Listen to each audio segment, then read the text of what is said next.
Up next is a passionate advocate for translation and marketing, someone that specializes in SEO localization and translation strategies and helps website and e-commerce managers reach new audiences. Everybody give a warm welcome, please, to Silvi Nunez.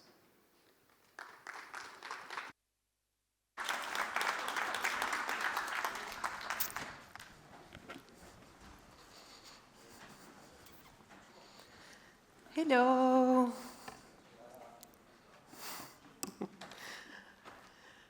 So today we will talk about e-commerce localization. In other words, how to make your website or your e-commerce store multilingual. But before we start, I would love to know how many of you already manage a multilingual website? Can I see some hands? Okay. And how many of you are interested in beginning this journey? Okay. So let me share with you some interesting statistics first. English is native for about 25% of the world's population. That means 3 out of 4 people don't speak English natively. And yet, approximately 75% of online shoppers prefer to buy products in their native language. And approximately 60% rarely or never buy from English-only websites. People like buying stuff in their language. It conveys a sense of trust and credibility. Now, super quick intro. I'm Silvi Nunez. I'm co-founder of Optimational, my baby. We offer multilingual solutions like translation, localization, multilingual SEO.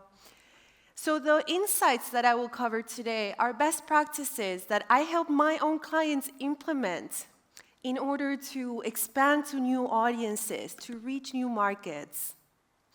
By the way, at the end of the presentation, I'll share with you a QR code which includes a list of resources, templates, and other recommendations that you can use for your own strategy. And now let's get started. Oh, sorry, I was one slide behind. Okay, so what is localization? And is it the same as translation? The short answer is no. Translation is a tiny part of the process, and it involves converting content from one language into another. But when you localize, there are many other aspects you take into account. For example, the language and the culture. Things like message, tone, and style must sound natural for the audience. It must resonate with them in order to really connect. Things like local celebrations or seasonal events. For example, it wouldn't make sense to have a Thanksgiving campaign for a UK audience, or not keeping in mind the fact that Mother's Day is not the same in all regions. Next, visual elements should be localized, starting with the images. People like seeing lifestyle shots that reflect who they are. In the screenshots I included, there are both screenshots from Adidas' homepage. The version on the top, which is from Thailand, showcases an Asian family, which reflects the family-oriented values of the region. The version on the bottom showcases several soccer elements. This version is from Spain, which is a popular sport there, as you may know. This is also true for colors. Their meanings can vary from region to region. In China, the color red means good luck. It has a very positive connotation. Whereas for Western culture, it means warning mainly. And also for emojis. As you may know, in many places, this means rock and roll, whereas in others, it means being unfaithful to your partner. Or this means prayer, whereas in others, it has a negative meaning and it means begging. Next, formatting. Of course, you have to display local currencies. Use the format of numbers from the region. As you may know, in some regions, they use the comma for decimals, whereas in others, they use a period. This is also true for the format of dates, whether we use day/month or month/day. And this is also true for the format of time. Some places use the 12-hour clock, where other places use the 24-hour clock. Next, you have to account for design and user experience. Regarding the layout, as you may know, some languages expand, like German, while others contract, so it's important that you build flexible containers. Reading directions should also be considered. Most languages are left to right, where others are right to left, like Arabic. And fonts too. Not all fonts are compatible with all languages, so this should also be considered. And finally, financial and operational elements. Things like region-specific payment methods, which our colleagues here from Moli can help. Or shipping and return methods, they have to be local. Taxes have to be local. Privacy laws. And if you're providing a multilingual website or e-commerce, you have to provide multilingual and local customer support. Now, I have two videos here. I hope they're able to reproduce properly, that I want to show you. They're from a real Coca-Cola's campaign. Pay attention to the setting, to the way people are dressed, to what they're eating. Mine and my husband's favorite food, and actually the reason we met, was because I was working at a restaurant that is known for its chicken wings. That's the only thing that I requested from my parents for the dinner. To pause and breathe and realize that, yeah, that's my husband. I'm gonna marry my best friend.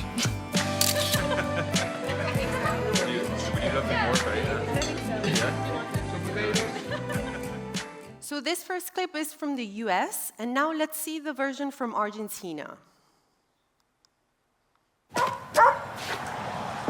Cuando Fer se fue a vivir solo, empezamos a verlo más que cuando vivía con nosotros.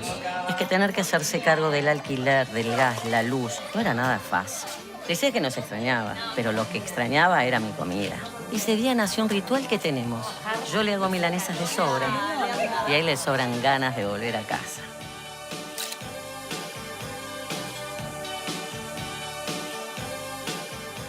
Both clips show the same core message, a family sharing a Coke. But they both show different local settings.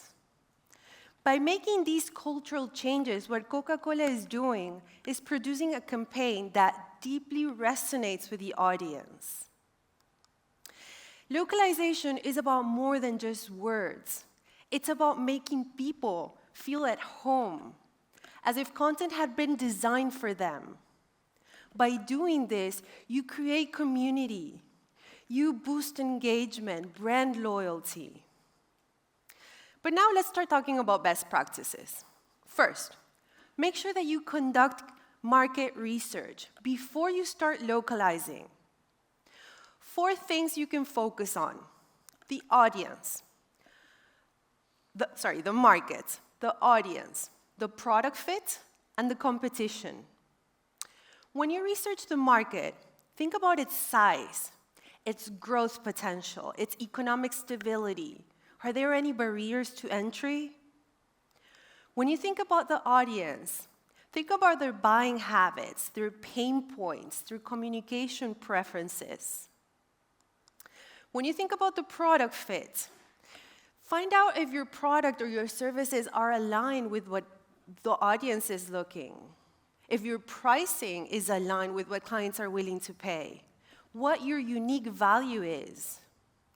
And when you research the competition, take a look at their strategies, at their strengths, their weaknesses, their unique value. Now, there are many tools and resources you can use for your research, from market research tools.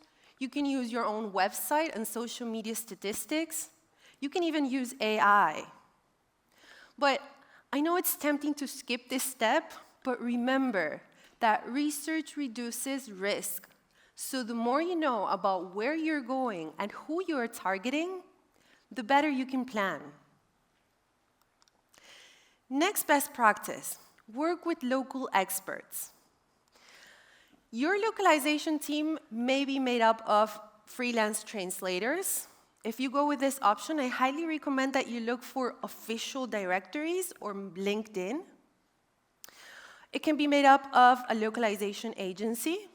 I highly recommend that you work with mine if you go with that option. But what's good about working with a localization agency is that they'll take care of the whole process so that you just focus on the strategy. Or perhaps you have your own in-house team, which is great because they know your product better than anyone else. Just make sure it's not the guy at the office who happens to know Spanish or to be bilingual, because that will show in the localizations. And also make sure that this person has availability. 3 pieces of recommendation about this. First, make sure that they are target market native, that they are from the market you want to target. This will ensure that your localizations sound natural. Next, make sure that they have industry expertise, that they know your terminology. And third, if you have an SEO optimized website, make sure that they have SEO knowledge so that they can implement these best practices in their localizations. Next best practice, use machine translation, use artificial intelligence, but do it mindfully. To machine translate or not to machine translate, that is the question. Now, the problem with machine translation is that even though the results are pretty good, and especially in some languages, they don't always sound natural. They contain errors. They don't work with context. And if someone is reading your content and they start spotting these issues, they will associate them with your brand. For example, recently a lead came to us. He's like, hey, Silvi, I don't know what's going on. My website is fully translated into Spanish. We translated it using Google Translate, but we're not seeing any results. So I check out the website. They sell sheets, as in construction sheets. Now, as you may know, the word sheet has multiple meanings associated with it. It can mean a construction sheet, a bed sheet, a road sheet, paper sheet. And each one of those words has a different translation in Spanish. So imagine a user wanting to buy this, seeing the word for this instead. This is a perfect example that machine translation works without context. Now, I'm not saying don't use machine translation. I'm super in favor of it.